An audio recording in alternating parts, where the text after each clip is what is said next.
Se antes da crise parecia inviável o retorno ao padrão ouro, imagine após o mundo começar a sentir as consequências da Grande Depressão. A despeito das políticas intervencionistas praticadas em vários países do mundo, incluindo Estados Unidos, Brasil, a recuperação total da economia realmente só vai ocorrer durante o grande conflito mundial.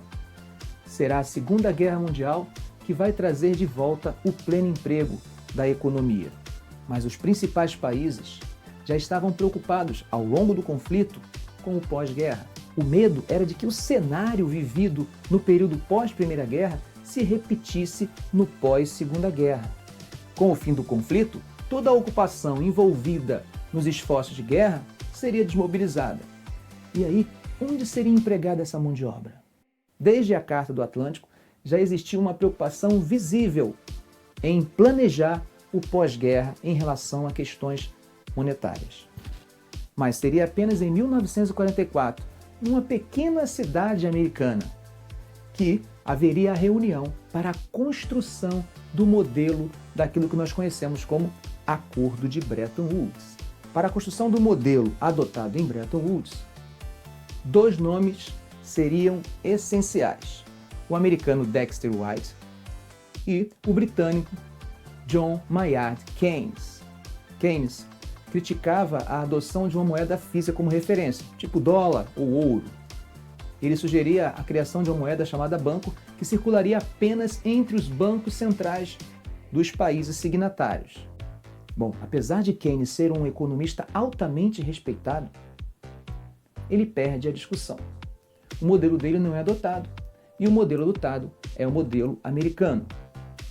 Em parte, isso pode ser explicado porque naquele momento, realmente, os Estados Unidos se apresentavam como um país capaz de dirigir os rumos da economia mundial, substituindo o papel que havia sido exercido pelos britânicos no padrão ouro.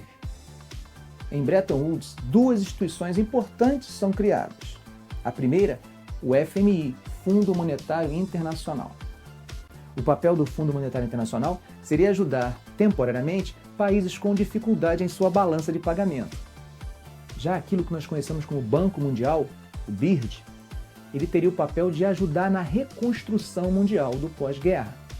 Em linhas gerais, o padrão de Bretton Woods seria um padrão que regularia a emissão monetária dos países signatários. Nesse modelo, o único país que precisava ter reservas em ouro seria os Estados Unidos. E os Estados Unidos iria emitir dólares com lastro nesse ouro. E a conversibilidade desse ouro em dólar seria garantida pelo governo americano. Embora existam alguns economistas que criticam esse modelo e afirmam que existiam muitas fragilidades, uma primeira metade, a fragilidade na Europa, uma segunda metade do período, uma fragilidade nos Estados Unidos, é inegável que durante esse período a economia mundial conheceu um crescimento muito interessante. Mas as reservas de ouro dos Estados Unidos começam a declinar lentamente. A emissão de moeda se torna necessária para resolver problemas prementes, como, por exemplo, a Guerra do Vietnã.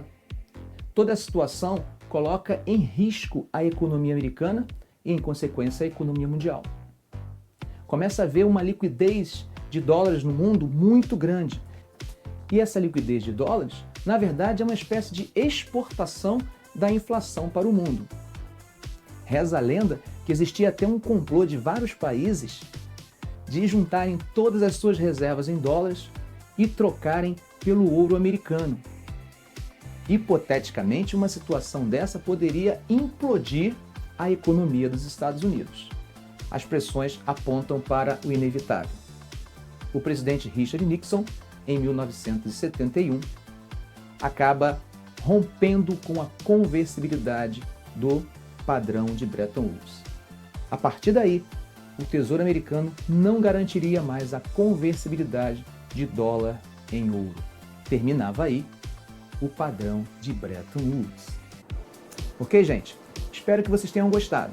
Caso você tenha gostado, não se esqueça de dar um like, faça um comentário. Mas olha só, continue assistindo que eu tenho um desafio para você.